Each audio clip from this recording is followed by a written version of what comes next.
Major support for Out to Lunch is provided by the law firm of Jones Walker, established in 1937 with over 375 attorneys in offices throughout the U.S., providing a comprehensive range of services to a local, national, and international client base. JonesWalker.com. From Tsunami Sushi in downtown Lafayette, we're out to lunch with Christian Mader, editor and publisher of The Current. It's business, Acadiana style. Welcome to Out to Lunch. I'm Christian Mader.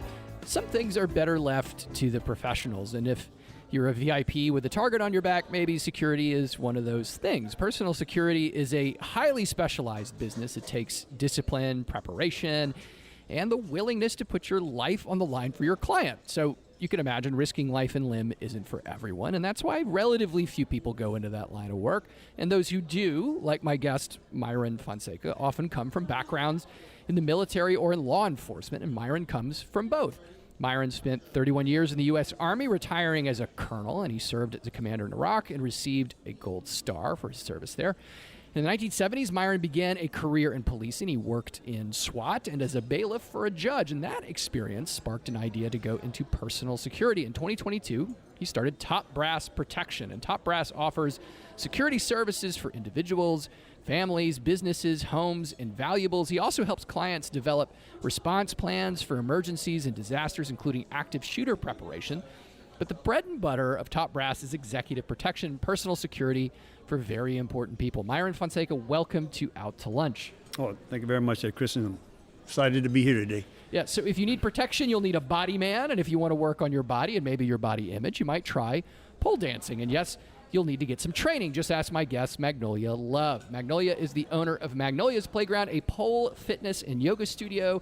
Magnolia struggled with body image and issues and self-esteem in her 20s, and in 2012, she discovered pole dancing on YouTube.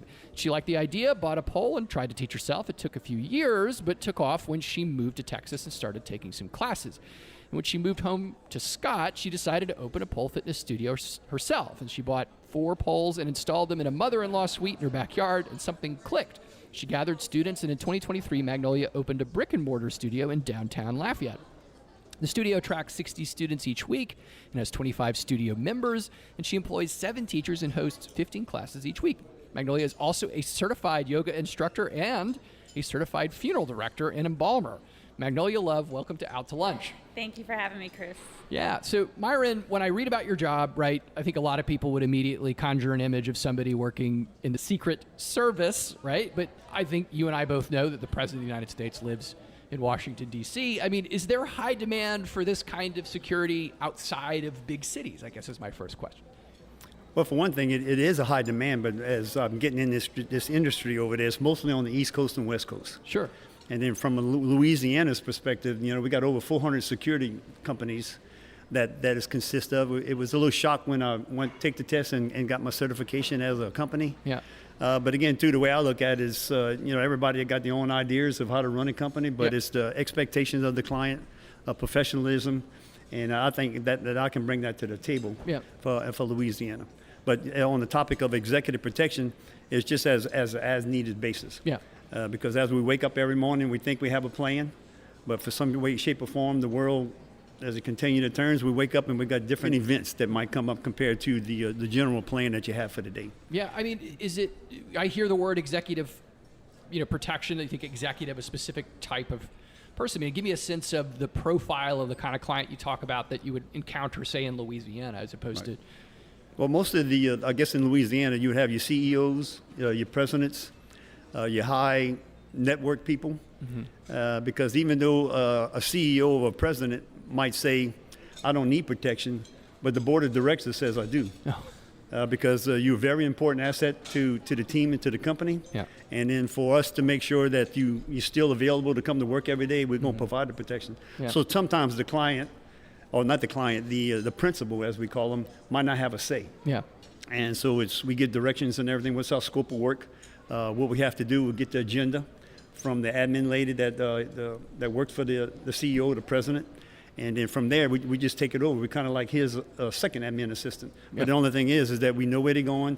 We know how we get in there. We got 3 avenues of approach to get to the vendor back. When we do our advance party to make sure when we get there, we already know where you're sitting. We already know where he's out. And so we kind of like establish a good relationship with the people that we go and visit. And if he's doing a conference, if he's doing a talk show, or if he's doing anything, again, too, we do all our advance parties. So when we get there, they sit there and do their job, whatever they need to do. When it's time to go, we put them up in our Suburbans and we take off and go to the next place. That's fascinating. I mean, Magnolia, I'm sure some people hear pole fitness, they have certain assumptions about what that means, but it also occurs to me that like we kind of live in an age where conversations around body positivity, sex positivity are a lot more common, right? Mm-hmm. So I guess I'm curious, like, was it easier than you expected maybe to kind of open a business? Was the reception what you expected it to be? Well, it was exactly what I expected it to be, Yes. which was it wasn't received very well initially. Yeah. I got a lot of resistance from people when I first opened, just with some very typical mind frames of like what it is we're doing, and kind of honestly putting a whole negative concept on, the sex work industry in general, which is not a negative space to be in the first place, but that's another conversation. But yeah, it was very much profiled at the beginning, and it did take a couple of years for people to really, I think when people started getting to know me and starting to really get to know what my goal was in the scheme of things, which was overall just helping women rediscover themselves, and creating a safe space for women to have that self-discovery, because as women, we tend to fall into a very almost like scheduled mindset of like, okay, we have to do this, we have to do that, we have to be a mom, a wife, a daughter, and then with all that we lose who we are. A lot of times in marriage or schooling or children, we just lose this part of ourselves that's really sacred to who we are as a woman. So when women come into this space, they have a space where they can actually completely be their authentic self, and they don't have to think about all these other things going on outside.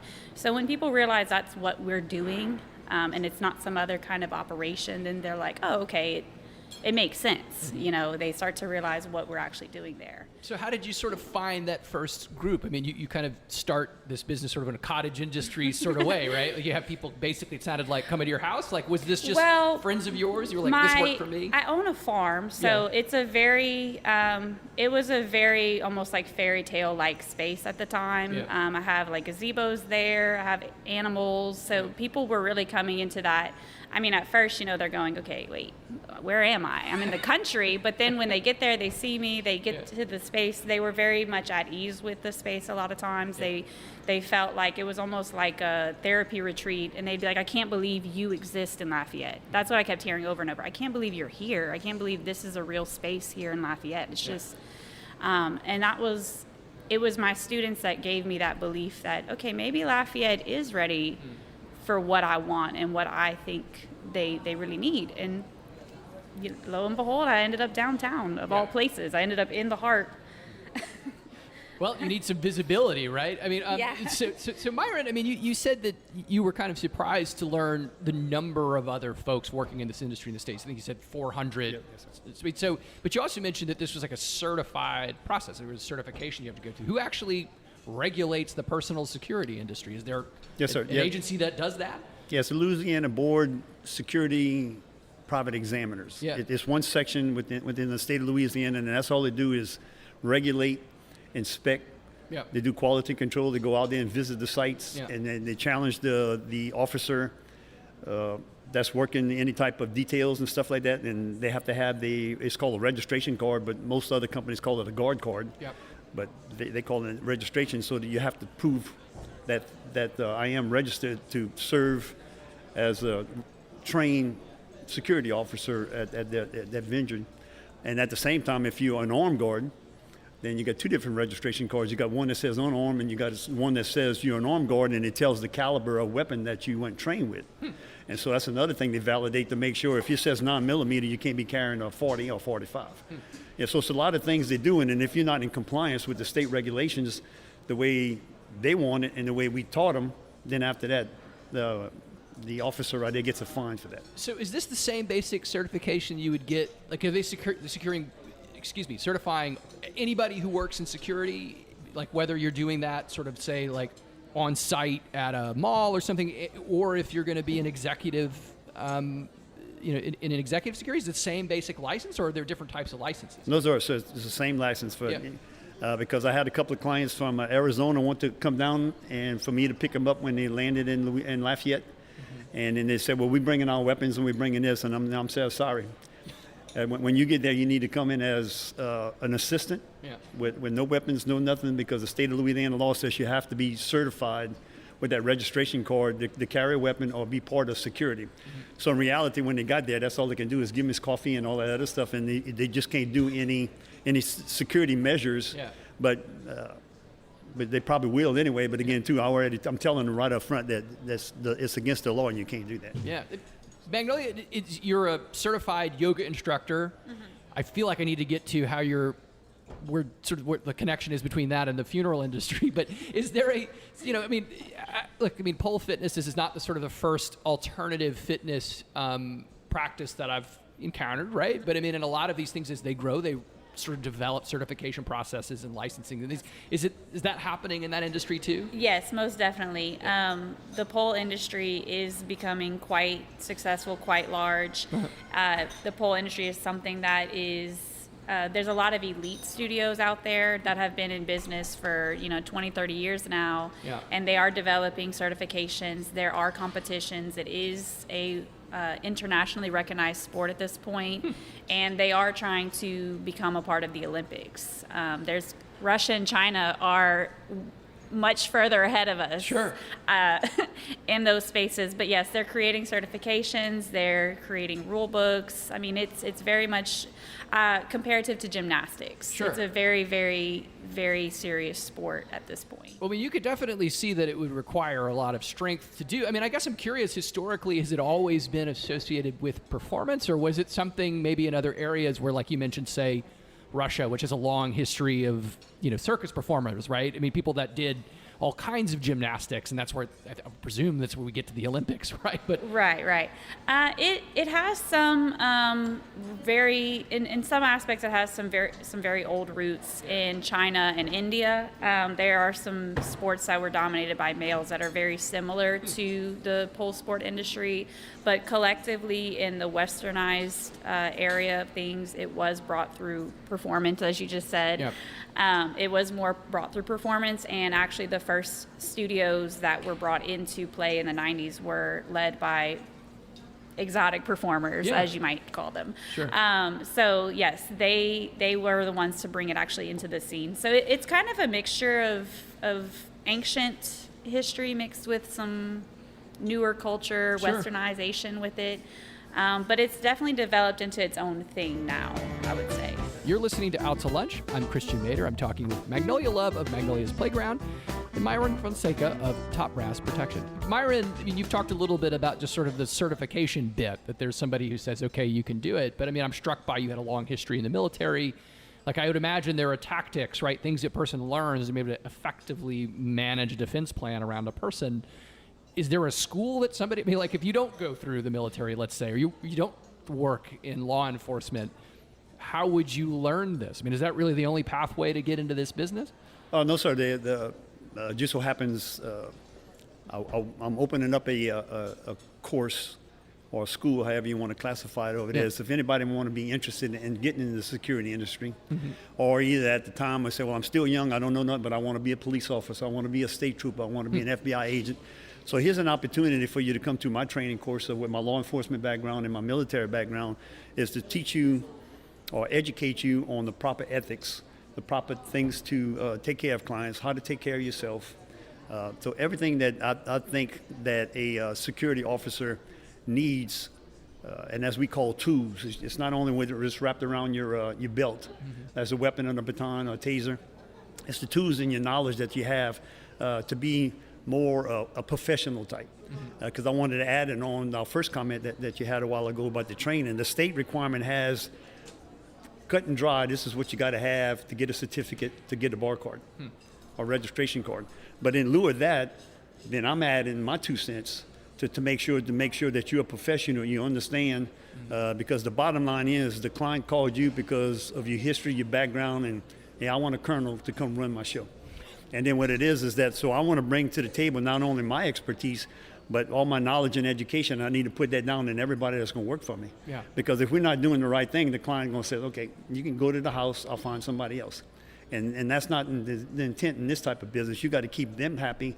And because it's real simple, the statement of work. I want this and this and this done. And that's what we do. And I kind of like add 4 or 5 different statement of work, or different more activities compared to what their expectations are. So, I mean, at some level, a client hires you, right? And they kind of have to have faith that if you're going to protect them, right, there's sort of the unthinkable, right? Somebody actually attacks them, but you're going to put yourself in between them and the bullet, right? And I mean, is that, how do I, as a client, vet that? I mean, at some level, it feels like I'd have to really know Myron, not just what's on your website, right? Yes, sir. Well, it's, again, too, that you're talking about me. Yeah. But it's not going to be me all the time protecting that client. Sure, fair enough. And yeah. so what it is yeah. that we have to train, because just like in the military, you got to train like you fight. Yeah. Because if you're just training and it's not right, then you won't get a proper execution. Because at one time in my military career, the word used to be in my mind, practice makes perfect. And then all of a sudden, as I got educated and I got more skilled at my talent, then I changed that to perfect practice makes perfect. Because if you're not doing it right, your execution is going to be poor. So I kind of like put a little analogy on over there. It's kind of like you do an activity, but not productivity. It's kind of like a dog chasing his tail. When he catches it, what's he going to do with it? Let it go in and bite it again, you know. So I'm looking at to give a nice product to our clients, and at the same time, if you educate your officers, then they have a better attitude. They're going to want to come to work. They're going to walk out with their chest up. And then what it is, when you're going to stand there and look at them at it afar, if anyone walks in and see that officer standing there with their presence, instead of here on the phone, they're standing in the ready position, their gear and everything, look, you said, no, I ain't messing with that guy or that lady because it look like they know what they're doing. Yeah. So I'm going to go look for a soft target. And that's what the bad people do. They look for soft targets because they know, they watch you, they see you on the phone all the time, you make your own rounds on the same circle. Every hour on the hour, so he's going for 20 minutes, so I can do what I want. Yeah. So I train everybody to make sure and think outside the box. Compared when you walk into the door and you want to be trained, when you walk out, you have a better understanding what your responsibility is as an officer. So Magnolia, you guys teach, right? You bring people in, you teach them about how to do it. I imagine a lot of women are coming in and learning this for fitness, but that's not all you guys do, right? I mean, you're also doing parties, I understand. I mean, talk to me what a pole dancing party, pole fitness party, I guess what would be the proper term here, what that looks like. I mean, what do people do? Typically with a party, we have a group of girls. You can have up to 25 girls in a party. They come in, they want to learn just kind of some basic stuff, stuff you can learn kind of quickly, a little sexy, a little sultry, but fun. It's a way for them to feel like they're, living on the edge a little bit without doing anything too bad, right? So they get to come in, they can bring in their own drinks, their food, they can dress up, dress down, however they want to be. Some girls come in with themes. We do pictures with them, we do little videos with them, and it gives them something to kind of take home and show and say, look what I did this weekend. And it's just like a safe environment versus maybe going out to a club, for instance, where you're putting yourself at risk. You come over here, you have fun, you have a great time, you're safe the entire time. You don't have to worry about anything. And then if you do want to go out after, go get some food, you go out after. They're about 2 hours long. They learn how to just cut up and have fun and dance. Is it usually like a bachelorette kind of thing? I mean, people that are gathering for an occasion, let's say? It could be anything. We've had bachelorettes, we've had birthday parties, we've had just because they need a night out. I've had a couple of divorce parties come through. Yeah, we've had a couple of them where, they just love the idea of just giving their, ex something to be jealous about, which I'm, whatever, sure, I'm with it. So yeah, we've had all kinds of parties come in. My favorites would definitely be the birthday parties, sure. I think, just because you're just so focused on this one person and celebrating this milestone with them. I would have to imagine that you have to think, you've talked a little bit about trying to create a safe space for women. Of course, I think you primarily mean that emotionally, but I would think that there's a security component to what you have to do too, especially now that you're visible on Jefferson Street, Yeah. right? Yes, we have curtains to keep the doors. If people can't see into one of the doors, and then I have curtains for the other door, we keep it locked. We keep the lights off. We have these club light settings. So it's very much, and we're not actually near any of the bars or clubs too, so we're pretty close to the safer side of Jefferson, so people can park and walk, they're right there at the church. They can walk to the church, or they can walk right there to the street. So yeah, safety is a big component with what we're doing as well. Myron, I mean, it's kind of thinking about the other types of services you provide. I mean, some of what you're doing is helping people with response plans. I mean, emergent situations of different kinds. I mean, talk me through what that actually looks like. I mean, we're saying people hear disaster response, right? They typically think of hurricanes. But, obviously we mentioned earlier that you're dealing with, say, like active shooter type situations. What type of incidents are you helping people plan for? Well, to me, I got two different criteria. Well, three. One is that I advertise in your crisis action plan. That's a CAP, and every HR director should have an understanding with that, and every client that has people working for them should have that in black and white. For every person that comes in, a new hire or whatever, they should go through an orientation, and part of that, if somebody happens to come through the door and not the intention of doing business, so what does your employees do on the first floor, the 15th floor, it doesn't matter. So that crisis action plan has a statement in there for where you go, what you do, either run out the building, whatever's close for you as you exit, or either develop a hardened room. And a hardened room definition is a place in the building or on a floor that you can go in and lock the door and secure it, and that nobody actually can come in. But if they do happen to break in and come in, well, what weapons can the employees have inside of that room besides a paper, scissors, a pencil, or anything like that? Because the bottom line is that if he does break in because he has intentions to doing harm, and so at your mind over there without the proper training, and so you got to think of, okay, it's either me or him, or me or her, whoever's on the outside of the door. If they happen to come in, I'm going to give them everything I have so I can go home and see my family. The other thing is the disaster action plan. So as we're getting ready to approach hurricane season, so every corporation or every business should have a plan, a proactive plan. So if the hurricane does come out and wipe out my business or tears up everything, and so I'm down for 5 or 6 weeks, so what's the plan that we do? Because customers are still waiting on us. I still need to put people to work. So what is the plan that you have in place? Do you have another place to go rent? If you have security in place, do I need to move security over to another? My concept that I have for computers and my network and my phone, is that out, or is it down the road that went out and I'm over here in a safe place and didn't affect my building, but now I can't communicate? So it's just things of walking the dog, and as I call it way back when, I used to call it the IF program. If this happens, what we do. If this happens, what we do. Because every action has to have a plan. And then with the actions that have a plan, then sometimes the military taught me you need to have 3 up and 3 downs. What's the advantages, the 3 advantages of doing this course of action? And what's the 3 disadvantages that it's not going to work? And so as you trouble all through it, and with a committee to have an understanding, because we all got our points of view and how to spin that, peel that onion back. And so it is, whatever the course of action that's best, somebody needs to say, okay, this is the way I want to go with it. And then added to my active shooter program, the active shooter program is a 1-hour course. And then if you would like it, after I finish the 1-hour course over that, then we can walk scenarios of what I just taught you in the class. And then after that, if you're sitting in a cubicle or if you're sitting at the front desk, then we'll walk and tell you, okay, you just heard gunshots or you just heard something that's abnormal. What do you do? And all of that reflects to the EAP, the emergency action plan that the company has in place. And so what I'm trying to do is just help out the common layperson that has a normal routine every morning. Wake up in the morning, get the kids to go to school, go to work, take the same route, go the same route back. So if you give me a couple of days, I can tell you what you do every day. But what it is, I'm trying to educate people to get out the norm, think outside the box. And the training also, so it doesn't matter if it's in a work environment. So we sitting right here in Tsunamis right now, somebody walks through the door, then we take a minute or two just to talk about each other. Okay, where's the exit? Where is going at? Trying to help each other with the scenario that just came us at a moment notice. So it's just like proactive planning that I learned in the military. So my logistics background is the same thing you do in security, mitigation and proactive planning. Yeah. If you got that in place up in front, and what I'll call this 100% preparation. So if I don't have to go all the way to the extreme of 100%, anything in between I can handle without a problem. Yeah.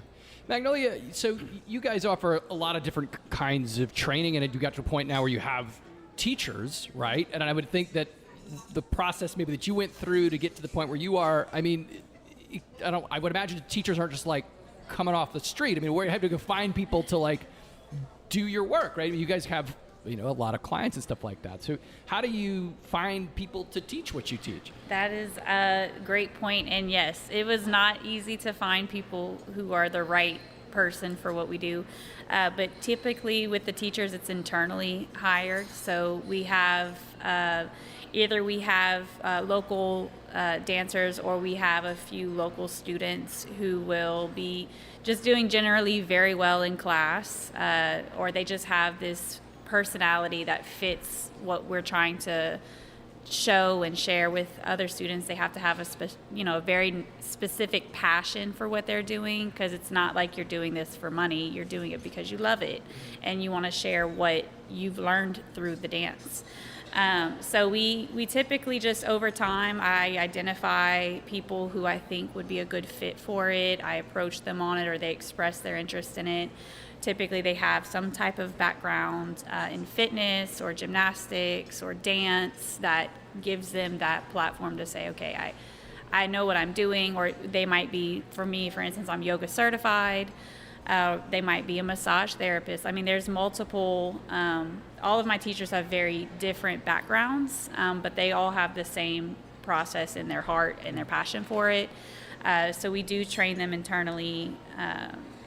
I train them like in my fashion, like what I've learned, where I've learned, and we go from there. And they're all my teachers are just so very different. They bring something so unique to the table, and they're all just so loved by different students. So it's been a journey finding them, but they are here, and we have plans for more of our students to switch into that role as well. Well, training is always one thing, but I think pretty much every job I've ever interviewed somebody about, it always comes down to a mindset or a passion or something like that. And Myron, Magnolia, thank you so much for joining me on Out to Lunch Acadiana. Appreciate it. Thank you. Thank you. My guests on Out to Lunch Acadiana today have been Myron Fonseca of Top Brass Protection and Magnolia Love of Magnolia's Playground. We edited this conversation to fit into our time slot here on KRVS, and you can hear our unedited conversation and find out more about Myron and Magnolia by listening to the Out to Lunch Acadiana podcast. You can find and subscribe on your podcast app and on our website, itsacadiana.com. And if you want to know what we all look like, you can find photos from this show on itsacadiana.com and on our Out to Lunch Acadiana social media.